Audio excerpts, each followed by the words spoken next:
आशीष मौर्य जी। श्री हरिवंश महाराज जी। महाराज जी, ना खान पान ते भावे है, ना कोमल वसन सुहावे है, सब विषय लगे ते खारा है, हरि आशिक का मग न्यारा है। महाराज जी, साधक की ऐसी स्थिति कैसे और कब और किस किसी से प्यार किया है? सच्चा सच्चा प्यार किए होते तो प्रश्न ही ना आता। उसके देखे बिना चैन नहीं पड़ता, उसकी बात सुने बिना चैन नहीं पड़ता। वही गली अच्छी लगती जिसमें हमारा प्यारा होता है। अगर प्यारे का मिलन न हो तो भोजन अच्छा नहीं लगता, नींद अच्छी नहीं लगती, रात में लेटो तो वही ध्यान में आ रहा है, उसके सिवा कोई है नहीं, कुछ अच्छा नहीं लगता। अपना श्रृंगार भी अच्छा नहीं लगता, दोस्त भी अच्छे नहीं लगते, कुछ अच्छा नहीं लगता। बस एक बार उस गली से कोई गुजर जाए और वो मुझे बताए कि मैंने उसे देखा है, मैंने उसे देखा है। कोई आके बता दे कि वो मेरे विषय में बात कर रहा था, वो मेरी चर्चा, वो मुझे जानता है, मैं इतना प्यार करता हूँ, वो मुझे भी जानता है। बस उसकी बात, उसकी चितवन, उसकी मुस्कान, उसी का देखना, उसी का सुनना, उसी का बोलना, तब खान पान नहीं भावे है, नहीं कोमल वसन सुहावे है, सब विषय लगे ते खारा है। आशिक शब्द का प्रयोग किया गया है। हरि आशिक, आशिक जो होता है ना, हाँ, आशिकी एक बड़ी गजब की चीज होती है, संपूर्ण संसार से राग छुटवा कर एक में प्रकट कर देती है। एक धनुर्दास जी थे, उनको अपनी पत्नी में बहुत प्यार हो गया था। इतनी सुंदर वो थी और इतना उनको प्यार हो गया था कि वो देखते ही रहते थे। तो जैसे बाजार से सामान लाना है तो वो ऐसे नहीं जाते थे, पत्नी को साथ लेके जाते थे। पत्नी सीधे चल रही और आप उल्टे चल रहे, छाता लगा के कि धूप न लग जाए, और ऐसे देख, मतलब अपार प्यार पत्नी से। लोग हंसी उड़ाते, लेकिन उनको इसकी किसी की परवाह नहीं थी। रंगनाथ जी के आचार्य को उनके शिष्यों ने बताया कि आज हमने बाजार में एक आदमी ऐसा देखा जो अपनी पत्नी पर इतना आसक्त है कि वो ऐसे बैग चल रहा है, वो बैग चल रहा है, पत्नी सामने से आ रही है, वो छाता लगाए ऐसे। तो उन्होंने कहा ये तो बहुत आशिक आदमी है, इसकी जरूरत तो हमको है, गए हमको मिलाओ। गए तो बाजार में वो सामान खरीद रहे थे, वो एकटक अपनी पत्नी को देख रहे थे। प्यार प्यार होता है, किसी की परवाह नहीं करता प्यार। वो नजदीक गए और उन्होंने कहा तुम इतना अपनी पत्नी में आसक्त क्यों हो? तो कहा बहुत सुंदर है। बोले इससे सुंदर अगर हम आपको दिखा दें? तो बोले हो ही नहीं सकता। तो ऐसे जे कपोल पे ऐसे स्पर्श किया, चपत लगाई, तो सामने ठाकुर रंगनाथ जी। छूट गया छाता, छाता छूट गया, पत्नी भूल गए। भगवान की मंद मुस्कान। बहुत बड़े महात्मा हुए, उनका नाम हुआ धनुर्दास जी महाराज, बहुत बड़े महात्मा हुए। तो आशिकी जब प्रबल हो जाती है तब जीना मुश्किल हो जाता है, अपने प्यारे के बिना जीना मुश्किल हो जाता है। अपना प्यारा नजदीक होता है तो डर लगता है कहीं छूट ना जाए, एक भय लगा रहता है कि कहीं हमारा बिछोह ना हो जाए, कहीं कुछ हो ना जाए। मतलब वो हर समय अपने प्यारे के विषय में, तब उसे खान पान अच्छा नहीं। खान पान अच्छा जब लगेगा जब प्यारा साथ होगा। प्यारे के बिना खान पान नहीं भावे है, नहीं कोमल वसन सुहावे है, सब विषय लगे ते खारा है, हरि आशिक का मग। प्यार बहुत बड़ी चीज है। देखो एक आप चपत लगा दिए तो अरे वो तो भाव दशा होती महापुरुषों में, कभी ऐसी भाव दशा उनकी होती है कि वो ऐसे कर दिए, जीव का कल्याण कर दिए। थप्पड़ मारने से भगवत साक्षात्कार नहीं हो जाता। उन्होंने कृपा करके, आचार्य थे ना, तो आचार्यों में इतनी सामर्थ्य होती है कि वो कृपा करके जिसको चाहे पापी से पापी को भी भगवान का दर्शन तुरंत करवा दे। हमारे यहाँ नरवाहन जी हुए हैं, बहुत बड़े डाकू थे, पूरे ब्रजमंडल में थर थर कांपता था ब्रजमंडल, और यहाँ जो आता था उसको कर देना होता था राजा नरवाहन को।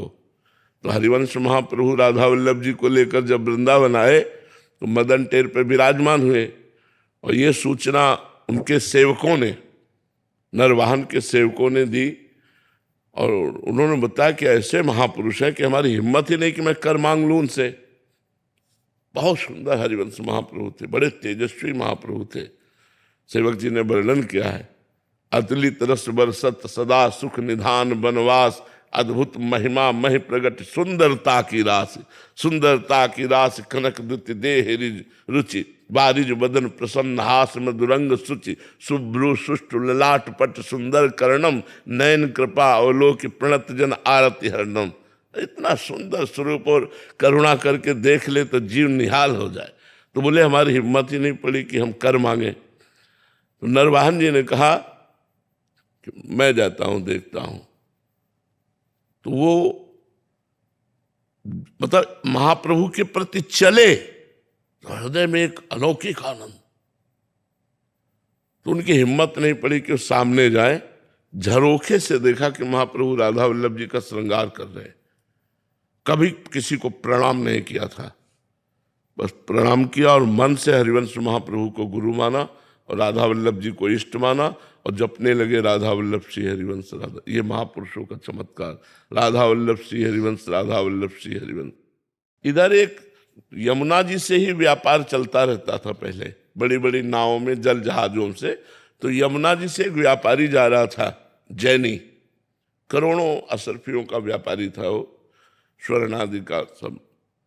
तो नरवाहन के हजारों सैनिकों ने आक्रमण करके उसके सैनिकों को मार डाला, उसको बंदी बना लिया, उस व्यापारी को, और कहा तुमसे कर मांगा था, कर नहीं दिया, हमसे युद्ध किया, इसलिए जितना माल है इससे डबल माल हमारे पास पहुंचाओगे तब तुम्हें छोड़ेंगे, नहीं तो फांसी की सजा देंगे। और उसको जेल में बंद कर दिया। और उसने कहा इतना हम कहाँ से लाएं, जितना ये है इसी व्यापार, ये मूलधन है, अब इसी से तो हम अपना काम चलाते थे, हम कहाँ से लाएं। तो निश्चित की गई कल फांसी की सजा होगी उसकी। नरवाहन जी इन सबसे अलग होकर एकांत में राधा वल्लभ श्री हरिवंश, राधा वल्लभ श्री हरिवंश। एक दासी जो थी वो नरवाहन जी को जो सेवा में उपस्थित रहती थी, उसने भोजन लिया और जैनी के पास जाकर कहा आज खा ले रात्रि में, कल तुझे दिन में फांसी की सजा होगी। तो उसने कहा कोई बचने का उपाय? बोले बराबर का धन दे दीजिए। तो बोले वो तो है नहीं। तो बोले एक उपाय काम कर सकता है, तुम जोर से, अभी हम जब भोजन दे के चली जाएं तो जोर से चिल्लाना राधा वल्लभ श्री हरिवंश, राधा वल्लभ श्री हरिवंश, राधा वल्लभ श्री हरिवंश, राधा वल्लभ श्री हरिवंश। मुझे 100% विश्वास है कि तुम्हारे प्राण बच जाएंगे। अब प्राण फांसी की सजाओ किसी को अरे वो जी जान से शुरू हुआ रात्रि में राधा वल्लभ, तो सुनी रात्रि तो ये आवाज नरवाहन के महल तक पहुंची। नरवाहन जी ने कहा अरे ये तो अपराध बन गया, हमारी जेल में हमारा कोई गुरु भाई आ गया। वो तुरंत आए और आकर के चरणों में प्रणाम किया और कहा क्षमा करो, मुझे पता नहीं था आप हमारे गुरु जी से दीक्षित है। और वो केवल दासी ने बताया था। उन्होंने कहा कि अपने सैनिकों को बुलाया और कहा इनको अभी मुक्त करो, और उनको खूब आदर सत्कार किया, खूब सम्मान किया। उस जैनी ने विचार किया कि जिनके नाम के बल से मुझे प्राण बख्शे गए और सारी संपत्ति मिल गई, जहां फांसी मिलनी थी वहां मुझे सम्मान मिला, मैं एक बार चल के दर्शन तो करूं। तो लोगों से पूछा कि राधा वल्लभ श्री हरिवंश के, तो बताया राधा वल्लभ इष्ट श्री हरिवंश आचार्य मदन टेर में विराजमान। वो जाके चरणों में गिरा, सारी संपत्ति समर्पित की। महाप्रभु ने कहा संपत्ति हमें नहीं चाहिए, तुम कैसे शरण में आए? तो उसने पूरी घटना बताई। तब महाप्रभु ने नरवाहन को बुलाया कि राधा वल्लभ श्री हरिवंश नाम में इतनी श्रद्धा और इतनी प्रीति। तो फिर महाप्रभु ने 2 पद चतुरासी जी के नरवाहन को दिए, मंजुल कल कुंज देश राधा हरि विशदेश।